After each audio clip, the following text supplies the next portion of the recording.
la liberté provisoire bu Lat Diop bi nga xamante ne ñu ngi xaar peut-être qu'il est dit parquet bi daal di ko koy jox. Mais j'espère que gars yi dinañ dawal affaire gentleman parce que loolu rek moo fi bu fekkee ni su opposé il reste en prison finalement ça n'a pas de sens pour que ses avocats sax déposent des libertés provisoires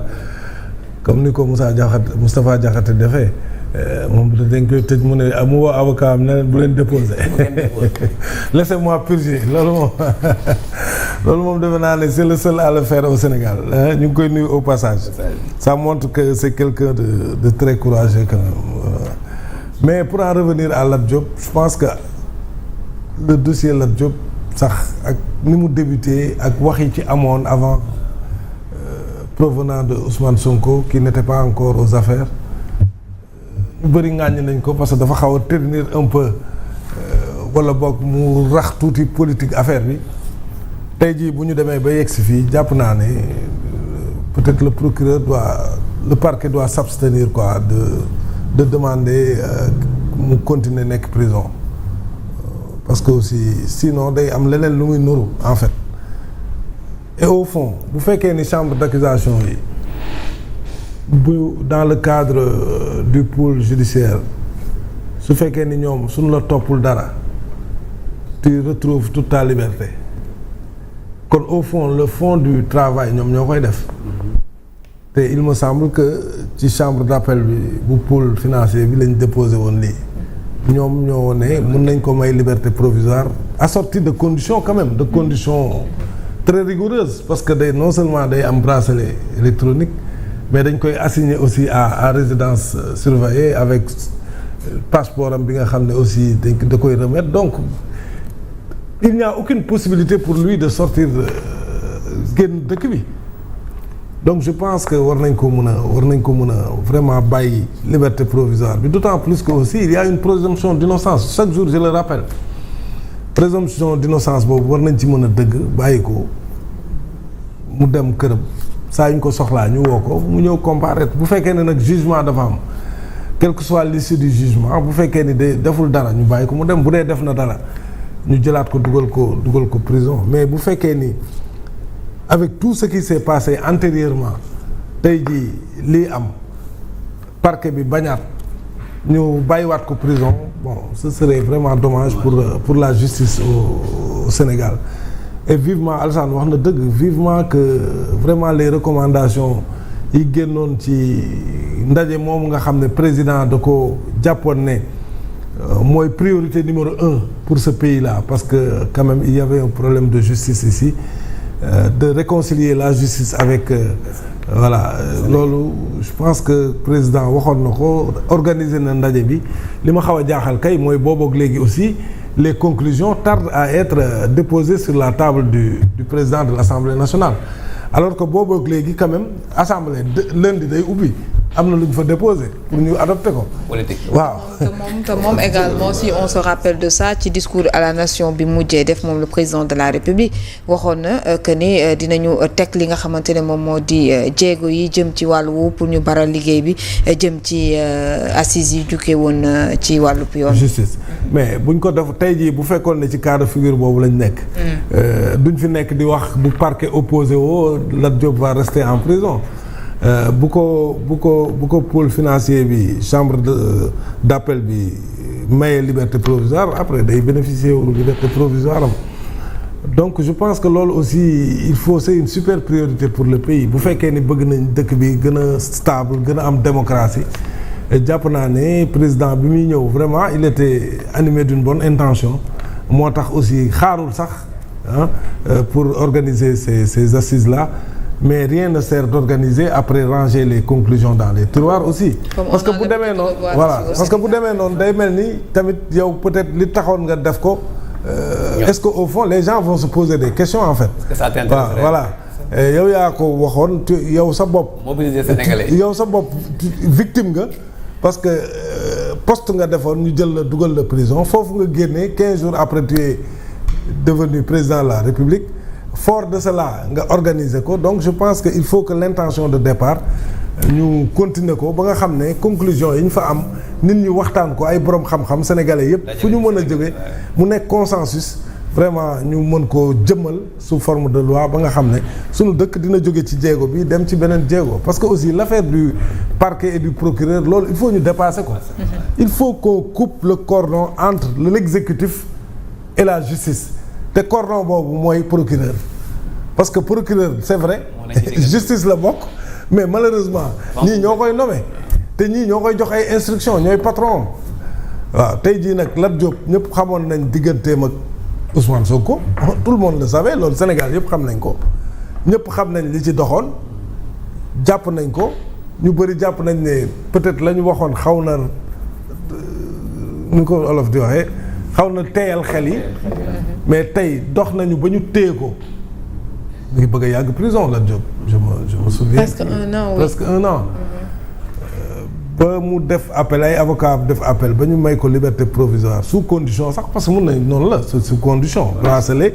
plus assignation à résidence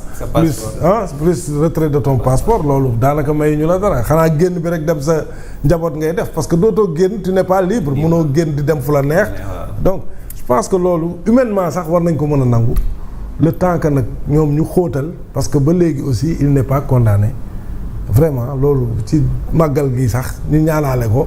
ñi nga xam ne peut-être ñooy yor décision bi xaw ma ministre de la justice lay doon xaw ma ay supérieur am ci gouvernement bi la xaw ma procureur bi la mais ñoom ñëpp nañ dawal yërmande ci veyu màggal gi quand même ñu bàyyi kii mu ñibbi këram buñ ko mënoon yëwanal sax ba mu war a mën a dem màggali këram déet dem Touba kay assignation à résidence la wax nañ sax résidence bi Mariste la non Mariste ils l'ont écrit Mariste même bu demul Touba mu màggal këram ak njabootam quand même loolu vraiment ñu ngi koy ñaanal Lat Diop di ko ñaan aussi ñi nga xam ne tey jii ñoom rek ñoo mën a def appel ba loolu ñu gàntal ko ñu ngi leen di ñaan loolu vraiment ñu xool ci màggalu sëñ Touba gi dëgg ci te bàyyi ko mu dem këram màggali léegi nag saa ñu ko soxlaa mais Lat Diop du daw du génn dëkk bi suñ ko soxlaa mu ñëwaat wuyu léegi nag li ñu koy reproché ay avocat am ak moom nee nañ defuñu ko bés bu demee ca fa mbaxane doonee benn ba mu nekk jugement nga xam ne ñi koy jiiñ ñooy indi preuve yi ñu koy jiiñ ñoom it ñu andi seen kii mais ka war a jël décision bi nag décision bu mu jël bu fekkee dafa def ñu jëlewaat ko foofu yóbbu bu fekkee ni deful tamit ñu xam ne deful ñu bàyyi ko mu ñibbi këram et puis bañ ko toppee ci dara je pense que loolu daal vraiment c'est la meilleure solution leneen lu ñu fi def vraiment day xaw a nuru day gauche en fait day gauche te warul dëkk bi aussi il faut ñu dépasser affaire fayantoo il faut ñu dépasser affaire confrontation parce que dëkk bi dafa metti les gens souffrent parce que pour manger même c'est un match de football très intense non je t'assure pour manger keroog dama dem Tëngéej keroog maa ngi nuyu sama mbokk ya fa ne sama tante ak waa kër ga yëpp yóbbaale xale yi et bi ma wàccee train bi TER bi Pikine TER 1000 francs la waaye ñoom it xale yu ndaw sax dañ leen di fayloo xale boo xam ne mënul yóbbu boppam kay war ta fay ku mënta yóbbu boppam war naa fay alsaan 4000 laa fay aller 4000 retour mais xale nee nañ 3 ans mais xam nga ne xale 3 ans mënul dugal ci boppam TER bi dem wàcc xam nga loolu mënul nekk. xale ci redressement bon nañ xoolaat. xale ci redressement bi lañ bokk. mais Alassane maa wàcc foofu il faisait 14 heures passées non 15 heures presque mais maa ngi gis benn femme mu ngi yor siwo marché taxaw. di laaj 15 heures ba mu demalee ay doom marché 15 heures foofu la dëkk bi toll dëkk nag bu tolloo foofu il faut ñu ubbiwaat xol yi gën a yëwanante pour suñu borom gën a mën a tuur xéewal quoi parce que confrontation beeg mattante beeg xiiroo beeg ŋaayoo bi loolu yërmande du fa gaaw a dugg te on en a besoin parce que aussi la vie est dure Alassane la vie est difficile. C'est très très dur. Et d'ailleurs dernier rapport au comité national de la sécurité alimentaire dafay wax ni il y a près de 4 millions presque 300 et quelques Sénégalais yoo xamante ñu ngi nekk ci tension la ñuy dund ci tension. il y a 1 million et quelques yoo xamante ñoom ils sont en crise déjà ñoom ñu ngi ci crise mais ñeneen ñi li ci ëpp 4 millions yi ça veut dire que à part quelques départements Sénégal yëpp daanaka dem nekk. ni sax duñ ci génne sa bopp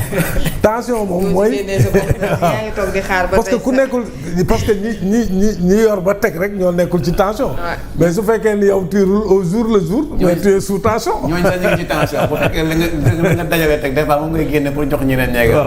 alors que li ngay génnee amul lu koy remplacer mooy li situation bi nga xam moom la ñuy dund. bien sûr donc vraiment ñu ngi laaj président moom bi nga xam ne moo jiite ñu xaw a desserrer affaire yi xam nga gën a yaatal xol yi daal ba affaire xiiroo ŋaayoo yi nga xam ne depuis voilà depuis avant président Macky Sall di dem ba léegi moo ne ci dëkk bi mais ñu apaiser ko xam ne ñu ni nen la ñun waa Sénégal quand même ñu yéenante jàmm tuuti et puis yenn affaires yi ñu dépassé ko pour mën a concentrer wu vraiment sur l'essentiel parce que l'essentiel est ailleurs l'essentiel mooy nu ñuy def ba suñu koom gi ñu soqali ko ba nga xam ne sénégalais yi dinañ mën a lekk à leur faim et puis voilà ku feebar nga faju pour man foofu mooy focus bi mais yii affaire yu yoon yi futilité day indi rek non day indi day gën a kii day gën a voilà day attiser la haine et puis day xol yi day diviser xol yi dañuy vraiment il faut ñu xool rapidement nu ñuy parce que période la peut-être mais nañ xool rapidement nu ñu koy dépasser pour vraiment engager les Sénégalais sur autre chose le président l'a dit d'ailleurs il a hérité d'un pays divisé même jusque dans les familles il l'a dit récemment ci bi muy tontu bi gars yi di yóbbu comment dirais-je les conclusions du dialogue il l'a dit qu'il a hérité d'un pays très divisé jusque dans les familles mais il est de sa responsabilité aussi mu recoller les morceaux recoller les familles ba nga xam ne voilà Sénégal benn bopp la benn famille la kenn mënu ko xar ñaar aussi te loolu nag li koy indi mooy yu mel nii ñu bañ a insister ci maintenir ay nit prison alors que peut-être su yoon mën na leen may ñu dem am liberté provisoire parce que loolu leneen lay nuru. et je pense que ci division boobu mënuñu ci génnee procureur quand même quoi comme parce que dossier boo xoolee daanaka muy am tension daanaka moo ciy nekk même l'affaire Farba également gis nañ fi loo xamante ni waxoon nañ ne nañ ko bàyyi pour des raisons de santé mais les gars le procureur s'est opposé. bu ñu maintenir que oui mais le procureur a un patron tout le monde sait que le procureur s'il reçoit une injonction de son ministre mais il est obligé d'aller dans ce sens-là loolu mooy problème bi quoi moo tax nag loolu ça va moo tax ma interpeller le président de la République parce que lui il est le chef suprême s'il décide peut-être qu'on dessert mais loolu day wàcc ci ministre bi wàcc ci premier ministre wàcc ci ministre bi mu wàcc ci procureur bi donc da ngay gis ne peut-être procureur bi kii bi muy am posture bi muy am aussi voilà da nga koy mën a yeggale ba ci kaw donc comme ci ñoom la dépendre aussi tey je pense que si on lui demande de desserrer un peu mais il va le faire mu commencer ci Lat Diop pour s'étendre à d'autres un problème de santé la justice aussi doit être humaine quoi voilà moom bu ñu fa yeggee moom waaw amatul dara loo mën a opposer ñu bàyyi la c'est ça parce que on ne sait jamais on ne sait jamais donc vraiment bii moom nañ bàyyi mu jàll quoi bu ñu mënoon sax libérer waa ji tey ci guddi mu dem màggali ñu xam ne vraiment c'est un signe de dégel nit ñi mën a nekk ci beneen ère nekk ci beneen disposition pour que ñu xool aussi éplucher yeneen dossiers yi ay Abdou Nguer yi ñu bàyyi leen ñu ñibbi quoi ay Badara Gadiaga wax dëgg yàlla leen bàyyi ñu ñibbi seen kër du leen yokk dara du leen wàññi dara waaw te ñëpp xam nañ ne wax dëgg yàlla gaa yooyu defuñu lu ñu leen tëjee prison tamit nañ waxante dëgg leen donc dégel bi waaw dégel bi na commencé fii mais na continuer ci yeneen gaa yi képp ku def nag lu ne weng ba nga xam ne preuve bi gis nañ ko kooku mën nañ la téye mais ñi nga xam ne vraiment dañ leen jàpp pour des problèmes yoo xam ne vraiment c'est des nit ñi les gens ne sont pas convaincus en fait parce que Abdou Nguer li ñu ko jàppee moom dëgg yàlla je le dis chaque jour waa ji ñëw na ne la dama koo fan man la lu koy téye ay Badara Gadiaga yi non sincèrement nañ commencé fii continuer dégel bi ci ñeneen ñi nga xam ne Assane Diouf génn na pas Moustapha Diakhaté génn na law ba ci Lat Diop après voilà dans la semaine mu law ba ci ñeneen ñi comme ça Sénégal mën a dugg ci beneen ère quoi voilà pour mën a voilà ci wàllub c'est ça ñu xam ne affaire yi suqali koom bi waaw suqali koom bi je pense que ne war nañoo jéem waaw jubbanti koom bi waaw koom gi am na solo. jubbanti koom gi mu ngi noonu laataa ñuy ñëw nag ci.